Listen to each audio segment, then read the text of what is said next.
Good morning champions, कैसे हैं आप सभी। आई होप आप सब अच्छे होंगे और खूब मन लगा के पढ़ाई कर रहे होंगे। और जैसा कि आपको हमारे चैनल पे दिखा ही होगा, वो हमने पोस्ट किया था कि हमारा जो टाइम टेबल था वो आज से हमने फॉलो किया है। आपको आज दिख रहा होगा, ये मॉर्निंग में हम 5 बजे अपनी स्टडी को लेके बैठ गए थे, जो कि 5 से 6 टाइम टेबल में है। सुबह का जो मॉर्निंग का फर्स्ट शिफ्ट है वो 5 से 6 तक है और वही हमने फॉलो किया है। देखिए, हम 5 बजे अपना रिवीज़न, जैसा कि मैंने हर वीडियो में बताया है कि रिवीजन सबसे पहले आपको सुबह उठ के क्या करना है, जो प्रीवियस डे का मैटर जो आपने पढ़ा है सबसे पहले आपको रिवाइज़ करना है। तब दूसरे सब्जेक्ट को या फिर वही सब्जेक्ट आप जो भी आपका टारगेट है उस दिन का, उसे कंटिन्यू करना है। कल हमने लाइव स्टडी की थी 2 से 4 तक। आपके टाइम टेबल में जो हमारे था वो थर्ड स्लॉट था 2 से 4 वाला, तो उसमें बहुत सारे लोग हमसे जुड़े भी थे, बहुत सारे लोगों का क्वेश्चंस भी आए थे। तो आप लोग भी ऐसे हमारे साथ जुड़ के पढ़ सकते हैं। ऐसा नहीं कहूँगी कि आप लोग हमारा वीडियो ही देखिए, लेकिन हाँ, आप जैसे टारगेट कर सकते हैं कि हाँ 2 से 2 घंटे हमें पढ़ना ही है, पढ़ना है जितना भी टाइम आपके पास, क्योंकि हर एक इंसान का शेड्यूल अलग अलग होता है, हर घर की टाइमिंग अलग है। तो आपके पास जैसे भी टाइम मिले, जितना भी मिले, उस हिसाब से अपने स्लॉट को 3-4 पूरे दिन के मतलब जो टाइम है उसको 3-4 स्लॉट में डिवाइड करिए और ऐसे अपने टाइम को मैनेज करिए। देखिए, आप कितना भी मोटिवेशन वीडियो देखेंगे कुछ भी नहीं होगा उससे। मेहनत आपको करनी है। आपको मैं एक थॉट बताती हूँ कि समस्याएं हमारे जीवन में बिना किसी वजह के नहीं आती। उनका इशारा जब वो समस्याएं हमारे जीवन में एंट्री करती हैं तो उनका एक इशारा होता है कि हम अपने जीवन में कुछ बदलाव करना चाहिए। अक्सर क्या होता है, हम समस्याओं को देखकर घबरा जाते हैं और जो हमारा लक्ष्य होता है उससे इधर उधर भटक जाते हैं। तो जब भी समस्या आए, आपको एकदम काम रहना है। आपका जो टारगेट है उसको मतलब एक दृढ़ संकल्प होता है ना, वही करके आपको उन समस्याओं से निपटारा करना है। देखिए, एक क्वेश्चन होता है, उसको करने के बहुत सारे मेथड होते हैं। जब आप मैथ्स पढ़ते हैं तो एक तो फार्मूला होता है। अगर आप ट्रायंगल का एरिया निकाल रहे हैं तो उसके कई सारे फार्मूले होते हैं।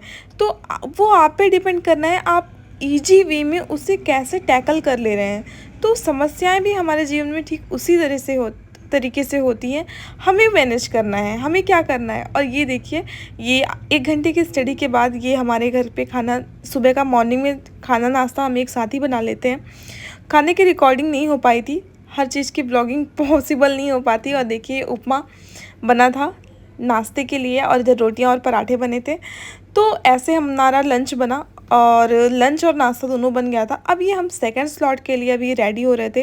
नाश्ता करने के बाद हम सेकंड स्लॉट के लिए बैठे थे, जो कि हमारा 9 बजे से शुरू हुआ था 11:30 बजे तक, क्योंकि 11:30 बजे बाबू के आने का टाइम हो जाता है। तो हमने वही रखा था कि 11:30 बजे के बाद हम लंच वगैरह करेंगे। तो आप भी अगर आपका टाइम मैनेज हो पाता है तो हमारे टाइम टेबल के साथ पढ़िए। आराम से आप 8 घंटे तो पढ़ ही लेंगे। और अगर आप हमारे टाइम टेबल के साथ पढ़ना चाहते हैं या फिर आप हमसे तो कोई टाइम टेबल मांगना चाहते हैं, आप अपना टाइम बताइए कि आप कैसे कैसे पूरा दिन अपना रखते हैं, और फिर हम आपको ज़रूर से ज़रूर बताएंगे कि आप कैसे अच्छे से पढ़ पाएँ। जो भी प्रॉब्लम हो आप हमारे कमेंट सेक्शन में कमेंट करके ज़रूर पूछ लिया करिए। और आपको मैं बहुत बहुत शुक्रिया करना चाहती हूँ आप सभी को, क्योंकि आपने इतना अच्छे से हम लोग का सपोर्ट किया। इतनी बड़ी फैमिली बना दी, हमारी 200 फैमिली होने वाली है। तो इसके लिए बहुत ही ज़्यादा शुक्रिया, क्योंकि हम लोग ना, जब आप लोग हमसे जुड़ते हैं तो हम लोग खुद मोटिवेट होते हैं और एक अलग ही प्रेरणा आती है कि जब हमसे इतने लोग जुड़े हैं तो हमें भी बेस्ट देना है, हमें भी रिज़ल्ट देना है, क्योंकि इतने सारे लोग हमसे जुड़े हैं। उसके लिए बहुत बहुत शुक्रिया। और आज हम बात करने वाले हैं कि अपनी जो है बुरी आदतें को कैसे छोड़ा जाए। जैसे होता नहीं है, हम लोग का जो आलसपन है, देखो, कोई भी कॉम्पिटिटर है उसके लाइफ में सबसे ज़्यादा रोड़ा कौन देता है। बहुत लोग कहते होंगे कि रिलेशनशिप वाले होते हैं या फिर फ़ोन या फिर सोशल मीडिया, सबका अलग अलग होता है। पर मैं जहाँ तक कहूँगी कि जो आलस होता है वो हमें आगे नहीं बढ़ने देता। तो आलस को कैसे त्यागा जाए। आलस को त्यागने के लिए आपको सिर्फ एक चीज़ करनी है, बस आपका जो मेन एम है आपको बस उसी को टारगेट रखना है, बाकी सारी चीज़ों को, सोशल मीडिया, फ्रेंड्स, फैमिली, रिश्तेदार, शादी विवाह, बर्थडे पार्टी, इन सब को इग्नोर करके मतलब साइड में रख देना है। सिर्फ 1 साल या 2 साल की मेहनत है, बस आपको उसी टाइम में फुल्ली फोकस होके पढ़ना है, आलस को त्याग ही देना है।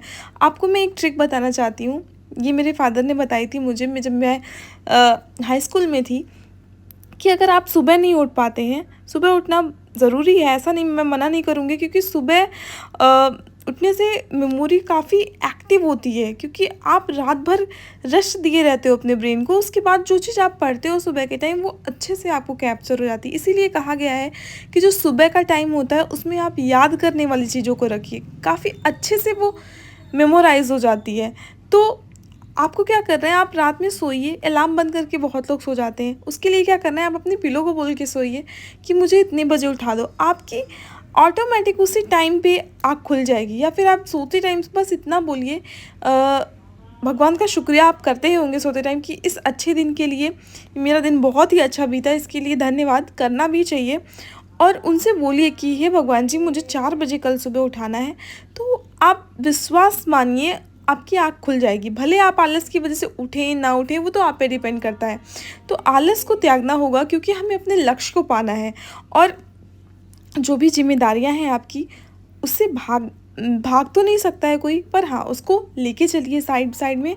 और इन सब चीज़ों से सिर्फ आप ही कर सकते हैं, क्योंकि कोई आपका ऐसा नहीं है कि आपकी मम्मी आएंगी और आपका सपोर्ट कर देंगी तो ये चीज़, आपकी जो कमियां हैं आपके अंदर वो गायब हो जाएंगी।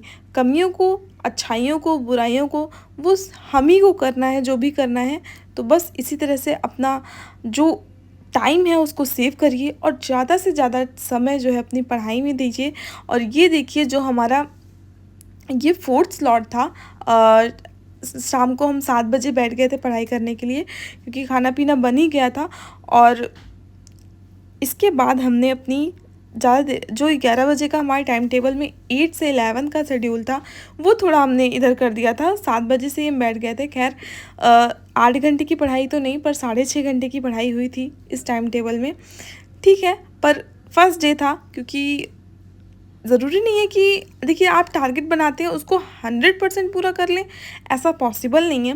पर आप अगर उसके नियर अबाउट हैं तो वो अच्छी बात है। ऐसा भी नहीं कहूँगी कि आपने 8 घंटे का टारगेट बनाया और सिर्फ आपने 2 घंटे पढ़ाई की, तो ये बिल्कुल अच्छी बात नहीं है, बिल्कुल भी ठीक नहीं है आपके लक्ष्य के लिए, आपकी पढ़ाई के लिए। अगर आप 8 घंटे पढ़ाई करने का सोचते हैं और आप 6 घंटे पढ़ लेते हैं, तो ये कह सकते हैं कि आपने एफर्ट डाला है, आपने मेहनत की है। तो इसी तरह से अपनी पढ़ाई करिए। और जो भी क्वेश्चन हो, वैसे हमारे चैनल पे देखा है मैंने कि टीजीटी के एस्पिरेंट्स ज़्यादा हैं जो टीजीटी की प्रिपरेशन कर रहे हैं। और एक सिस्टर का ये भी कमेंट था कि वो मैथ्स की प्रिपरेशन मैथ्स अपना कैसे अच्छा करें। तो मैं मैथ्स के लिए यही बताऊंगी कि मैथ्स के लिए, मैथ ही एक ऐसा सब्जेक्ट है जो आपको डेली करना पड़े, आपको आधा घंटा देना ही पड़ेगा, क्योंकि मैथ्स जो है प्रैक्टिस मांगता है। और अगर आप प्रैक्टिस नहीं करेंगे, आप ये सोचिए कि केवल फॉर्मूले के रट के आप क्वेश्चंस कर लेंगे, तो ऐसा नहीं हो पाएगा बिल्कुल भी। आपको डेली आधा घंटा, मतलब मिनिमम है, आधा घंटा तो मिनिमम है। उसके बाद आप जितना, अगर आपके पास टाइम ज़्यादा है, अदर सब्जेक्ट को देने से बच रहा है टाइम, तो आप मैथ को दीजिए, उससे आपकी मैथ अच्छी होगी। तो मैथ टाइम मांगता है आपका, आपको देना पड़ेगा डेली, और इस तरीके से आप अपनी मैथ को अच्छा कर पाएंगे। मतलब मैं एक एग्ज़ाम्पल देती हूँ आपको कि एक बच्चा था, मतलब उसकी मैथ बहुत वीक थी, पर जब वो 2 से 3 घंटे मैथ पर डे देने लगा, उसकी मैथ काफ़ी अच्छा, आपने एग्ज़ाम सुना होगा एसआई का, तो एसआई में जिस लेवल की मैथ आई है, वो बच्चे ने उस लेवल की मैथ को तोड़ दिया। मतलब इतनी अच्छे से प्रिपरेशन किया खुद से, विदाउट एनी कोचिंग। आप इतनी अच्छी बुक आती हैं, आर डी शर्मा, अगर कंपटीशन के एग्ज़ाम तैयारी कर रहे हैं तो आर डी शर्मा बुक ले सकते हैं। काफ़ी क्वेश्चंस रहते हैं और जो टॉपिक रहते हैं उसमें, वो कंपटीशन में ही पूछे जाते हैं। तो इस हिसाब से आप अपनी मैथ्स को अच्छी कर सकते हैं। बाकी कोई भी क्वेश्चन होता है तो कमेंट सेक्शन में ज़रूर पूछिएगा, हम सॉल्व करने की कोशिश करेंगे। और अपने आलस्य को त्यागिए, तभी आप आगे बढ़ पाएंगे। यही मेरा मेन मोटिव था। और पढ़ाई करते रहिए, आगे बढ़िए और अपने लक्ष्य को प्राप्त करिए, क्योंकि ना उसके ना आप चैन से जी पाएंगे। जो आपकी लाइफ है अगर आपको अच्छे से बितानी है तो उसके लिए आपको लक्ष्य को प्राप्त करना पड़ेगा, अदरवाइज़ आप हमेशा परेशान रहेंगे। और ये देखिए 10 बज गए थे, क्योंकि सुबह उठना भी होता है। तो बस वीडियो ख़त्म करती हूँ। Thank you for watching. Like share and subscribe ज़रूर करें और अपना प्यार बनाए रखें।